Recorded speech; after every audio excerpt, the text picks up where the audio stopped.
సిద్ధం రోడ్ షోలో రాళ్ల దాడి జరిగింది. యాత్ర సాగుతుండగా ఆగంతకులు ఆయనపైకి 2 రాళ్లు విసిరారు. చేస్తున్న జగన్ ఎడమ కంటికి పైభాగాన నుదుటిపై స్వల్ప గాయమైంది. ఆయన ఒంటి మీద ఒక్క గీత కనపడ్డా నీ తల్లి రాష్ట్రమంతా బొగ్గుమంటని చెప్తున్నా.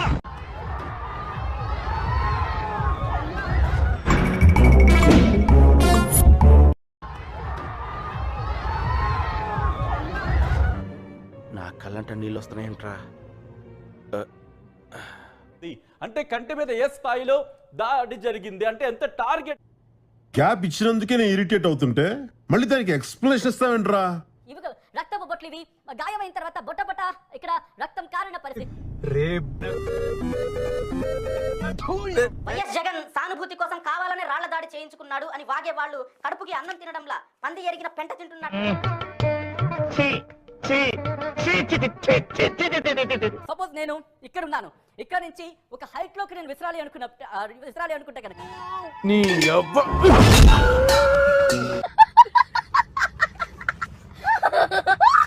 అతను యాత్ర నడుస్తుంది, ఎవడో చీకట్లో రాయిసిరాడంటే ఈయన మీదకి, ఈయన చంపేద్దామని ఏం మాట్లాడుతున్నావురా? నరాలు కట్టయిపోయింది. ఇంత గులకరాయి, ఈయన పావురమా పెట్ట గులకరాయి పెట్టి కొడితే పోవటానికి ఏదో సలహాలు ఇస్తావేంటని. నువ్వు నేను బాగానే ఉంటాం, మధ్యలో బొక్కలోకి లేదు ఆయన. ఆయనే ఆయన పార్టీ కార్యకర్తలతో గులకరాళ్ళు ఎంచుకోవటం. విషపు రాజకీయ కుట్రలో ఒక కోణం రాయి విసిరించుకోవడం. ఏంటి బాబా అన్న? ఇంకోసారి అన్న. విషపు రాజకీయ కుట్రలో ఒక కోణం రాయి విసిరించుకోవడం. ఇది ముందే చెప్పొచ్చు కదమ్మా, చెప్పనే లేదే. ఇటువంటివి రాజకీయాల్లో ఉండకూడదని నేను కూడా ఖండిస్తున్నా. నాతో చెప్తే చెప్పావు కానీ ఇంకెవరితో చెప్పకు. ఎవరు కానీ నా ఖండనలో కొన్ని అనుమానాలు ఉన్నాయి. ఏం నరసింహనాయుడు అన్న చాలా మొండాడు, ఎవరి మాట ఏండు. రాష్ట్రంలో సంచలమైన సంఘటనలు జరిగే అవకాశం ఉన్నది. బాబు నీది ఎన్నికలు మూడ్ నే మార్చేసే సంఘటనలు నాకు అర్థం కాలేదు సార్.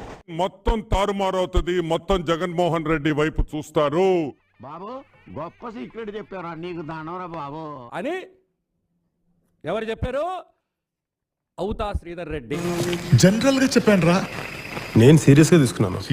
పోస్టింగ్ చేసిన 4వ రోజుకి బెజవాడ రాయితో హత్యా ప్రయత్నం చేశారు. ఫైనల్ గా నేను చెప్పలే హత్యా ప్రయత్నం అని. సాక్షి పేపర్లో చూడ బాలేదా? ఇది మంచి పద్ధతి కాదా ఇది?